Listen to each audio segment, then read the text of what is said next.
Hey guys! Welcome back sa aming YouTube channel. Kami po ang Legend TV. And for today's video, pag-uusapan po natin yung soft carrier na binili namin sa Shopee na ginamit ko sa pagdala kay Dobie dito sa Canada.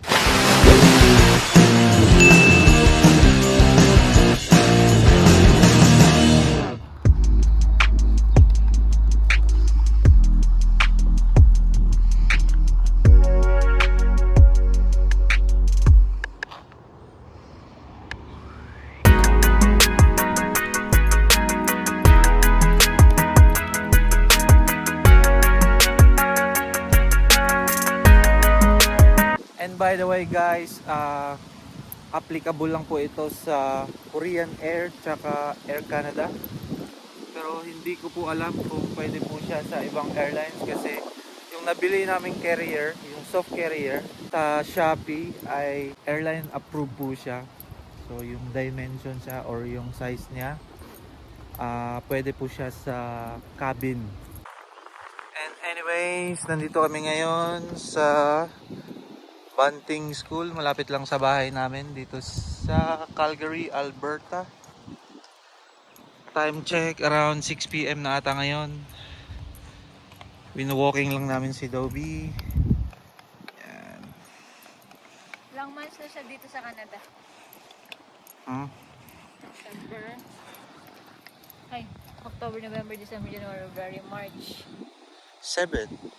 June. Mag-8 months na. So, ano na? 7.5 months na dito si Dobie sa Canada. And so far, ano pa naman? Okay pa naman siya. So far, so good. Oo. Tsaka nag-a-adjust na siya dito. Gustong gusto niya yung lamig. Hindi na siya sanay nang hindi nag-walk araw-araw. Oo. Nag-e-enjoy na siya sa walk kasi hindi naman siya nag-walk dati. Napalabas lang namin siya sa bakura. Oo, kasi tumataba na siya. Okay. Yan. So, dito tayo upo. Okay, so una sa lahat, mas maganda po na basahin nyo po yung airline rules dun sa flying with pet sa Korean Air. Tsaka kung may connecting flight kayo, once na dumating kayo sa Toronto, or I mean dito sa Canada, tsaka may final destination pa kayo, tsaka ibang airline yung gagamitin nyo, mas maganda rin na tumawag kayo or i-research nyo yung flying with pet rules din sa second airline na sasakyan nyo. Sa case namin, sa Korean Air, kasi bawal yung mga Shih Tzu, may tawag dyan kung ano. Snub nose. O yung mga snub nose pet. Bawal sila dun sa Cargo. sa cargo area kasi ano nga, dahil sa ilong nila. Hindi sila makakahinga. So ina-allow nila dun sa cabin. Pero may ano sila, Limit. may rule sila na kailangan 7 kg lang yung pet. Tsaka dapat in all times dapat nakalagay sila sa soft carrier. Hindi po pwede yung hard case carrier doon sa cabin, dapat yung soft carrier kasi ano siya parang na-adjust lang doon sa loob sa baba ng upuan. So yun nga, kailangan 7 kg. Tapos may certain dimension o size yung Korean Air sa mga soft carrier, which madami naman sa sa Shopee.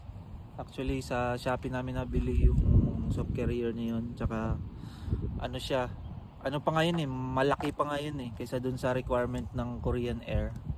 So yung ginawa namin, bumili kami ulit nung mas maliit. At saka nilagay ko lang sa hand carry ko na in case sa check-in bawal o ipapalit ko siya. Pero yung binili naming pangalawang maliit na soft carrier, masyado siyang maliit para kay Dobie kasi saktong-sakto lang siya doon, tsaka hindi siya makakaikot. Isa yun sa requirement doon sa Korean Air na yung soft carrier mo tsaka yung aso mo dapat nakakaikot-ikot siya sa sa soft carrier. Nung tumawag ako sa Korean Air about sa pet information namin, syempre itatanong nila yung soft carrier mo na dadalhin kung saan mo siya ilalagay yung pet mo. itatanong nila yon kasi may ano nga sila, certain sila na size na dimensions para lang sa soft carrier. So yung sinabi ko lang yung kung ano yung nakita ko dun sa website na required for Korean Air na size. Pero yung nabili naming size sa Shopee, masyado siyang malaki dun. Pero nung actual na flight ko na dun sa dun sa NAIA, sa check-in counter, hindi naman sila talagang strict. So, yung ginawa lang doon, parang tinimbang lang nila yung yung hand carry ko na luggage, taka si Dobby. Nilagay lang doon sa sa weighing scale. Tsaka yun, tapos na. And guys, additional information lang sa mga nagtatanong sa procedure namin noon sa check-in with pet doon sa counter nga. So pagdating namin dun sa airport, actually 5 hours before pa lang, mga around 7 AM nandun na kami. Yung flight ko 12 PM pa. So pumunta ako dun sa loob na kasi sabi ko nga gusto ko matapos na kaagad yung check-in para wala nang stress. Pagpasok ko sa counter, wala pang open na Korean Air na check-in counter. So nagtanong-tanong ako sa mga guard, in-advise nila ako na pumunta sa taas sa office. So pumunta naman kami sa office. Pagdating ko doon, nagtanong ako sa mga staff nila. Sabi nung isang staff, dapat once nag-open yung check-in counter, doon ko na maipa-process yung BAI, yung Bureau of Animal Certificate. o yung certificate sa BAI, kasi yan yung pinaka-importante. Pang export. Oh, pero that time sabi ko, kasi sa website nakita ko 5 hours before kailangan i-process na. Sabi nila okay lang yan kasi may mag-a-assist sa akin. Yun yung sabi nila. May mag-a-assist sa akin, representative ng Korean Air. Sila na yung bahala sa lahat. Bibigay mo lang yung mga documents sa kanya. Saka sasamahan ka na nila sa BAI sa pagkuha ng pagkuha ng certificate. Tsaka actually sila na gumawa lahat nun yung sumama na lang ako dala ko na si Dobby nun kasi kailangan nga makita din nung BAI yung pet mo. So, bali pumunta ka sa check-in counter, binigay mo lang yung documents mo. So yun, 5 hours before, 'di ba? Maaga ako. Sabi nila, hintay pa 3 hours before pala. So naghintay ako ng 2 hours doon para mag-open yung counter ng Korean Air. So pagka 3 hours before na, ang dami ng pila. Dami ng pila doon sa economy. Tsaka pumila ako sa economy. Pero sabi ko 3 hours before to, tapos kukuha pa ng certificate, baka maubusan kami ng oras.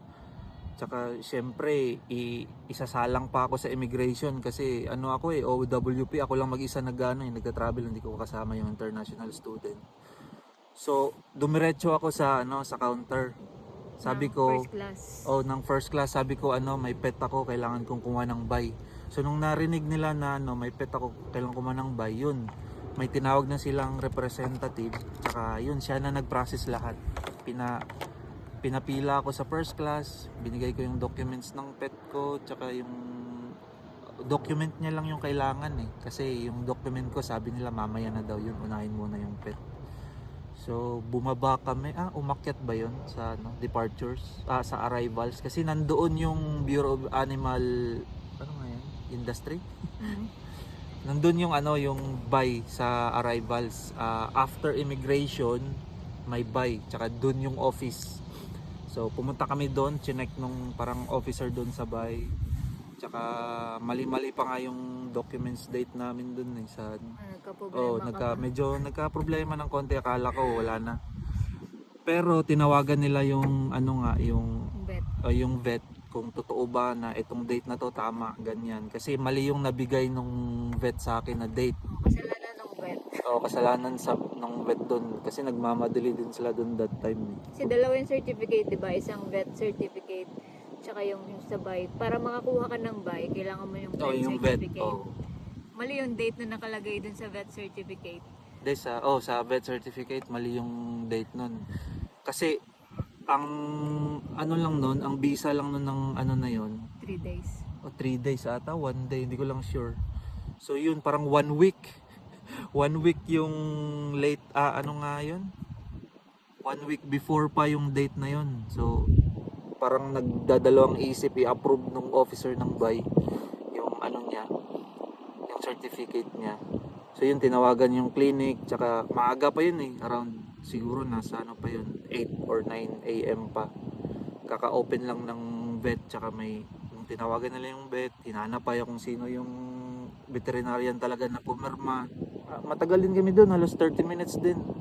Kala ko hindi na mabibigyan ng BAI nun Pero Mabait naman sila. mabait naman sila. Tsaka ewan ko kung nagbayad ba ako nun. Parang wala akong binigay na pera doon So yun, binigay nila yung certificate, inayos nung representative nung Korean Air. Tsaka yun, pumunta na ulit kami sa sa check-in counter. Pagpunta namin doon pa lang ako bumayad nung nung pamasahe niya sa Korean Air, na which is $300 that time last year, September 2022. Hindi ko lang alam kung tumaas ngayon yung Same pa din yata. kung same yun, mas okay. So yun, nagbayad ako, pwedeng tumatanggap sila ng ng peso, pero ang binayad namin US dollars. So after nagbayad ako ng travel Travel tax. travel tax. Tapos sa travel tax yun, pinrasis ng boarding pass. Nasa ako niyan sa first class na na lane. Bale yung traveling with pet, Mas priority din siya. priority talaga kasi di mo na kailangan pumila sa economy. Para kang din sa first class. So after nun, dumiretso na ako. Pumasok na ako sa sa departures. Tsaka Immigration. akala ko i-check pa nila yung mga buy documents na once na nakapapunta na ako dun sa pila sa sa machine.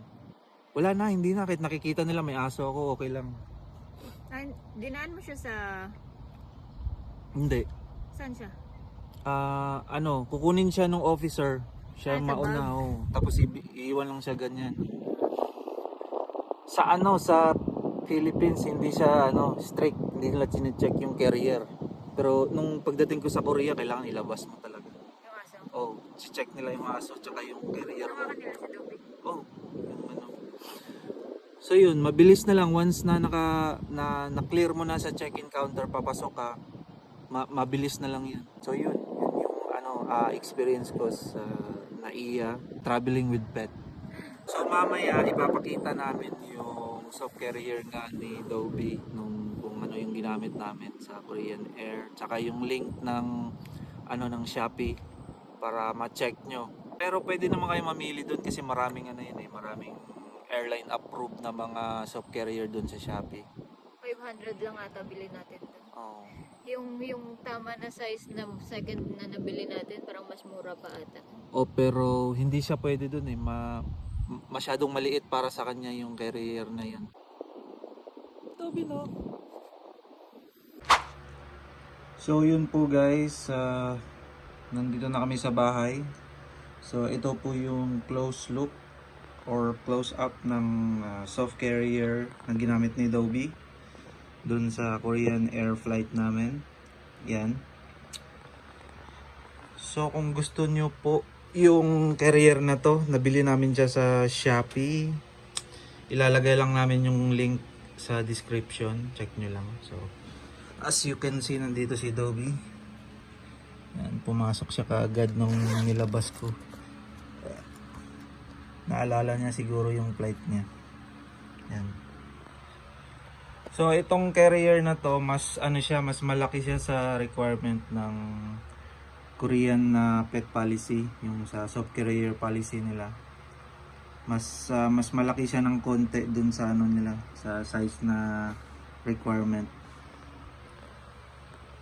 Pero pwede nyo namang ma-check dun sa website nila or sa Google, type nyo lang Korean Air flying with pets. So makikita nyo na dun yung mga requirements kung paano nyo i-process yung flying with pets in Korean Air. tsaka yung requirements sa in-cabin or sa cargo.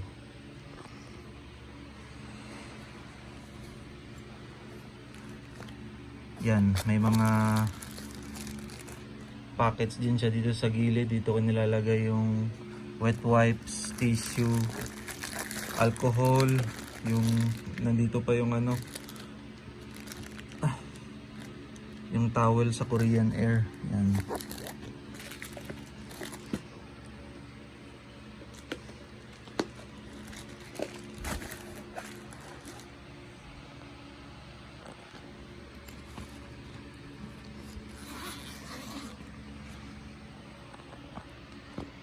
So, ano pala, dagdag ko lang, yung carrier na to, kasyang-kasya lang siya dun sa baba ng upuan kasi ilalagay nyo siya sa baba dun sa kaharap yung upuan sa eroplano dun sa baba niya. So, isasalpak nyo siya. So, nagko-collapse din siya ganun, no? Yun. Ayaw niya nang lumabas. Tsaka halos ano nga to?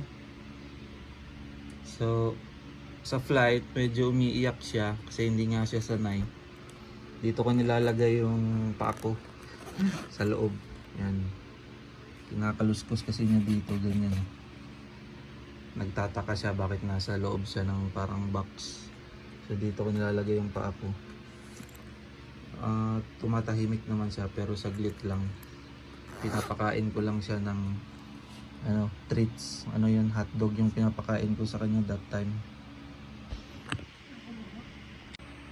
At ito yung reserbang carrier na nabili namin. Para sana to sa isa pa naming pet dog, kaya lang iniwan na lang. Maliit lang siya.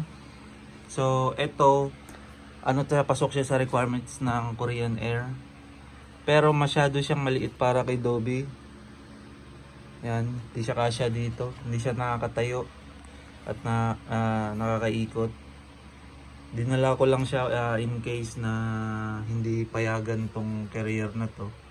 Pa-transfer ko siya dito. So magaan lang naman. Hindi naman siya talaga sa hand carry. Tsaka lang, reserva lang just in case. So yun po guys, dito ko natatapusin yung video. Thank you sa panonood. Tsaka kung may tanong pa kayo about sa Korean Air Flying with Pets, comment down below.